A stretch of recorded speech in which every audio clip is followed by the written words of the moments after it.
আমি গত হাটে একটা গরু কিনছিলাম, 1,10,000 টাকা পড়ছিল। ফ্রিজিয়ানের ক্রস, প্রতিদিন 1 লিটার 2 লিটার এরকম দুধ হচ্ছে। সাথে একটা বকনা বছর আছে, কিন্তু এত বড় গাভী 2 লিটার দুধ হলে কেমনটা লাগে বলেন। দেখেন কত বড় গাভী, আমার সমান হবে।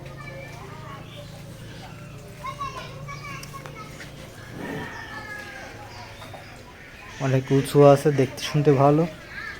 ঢকের কাটালে যেমন কোষ ভালো হয় না, আমার ক্ষেত্রে তাই হয়েছে।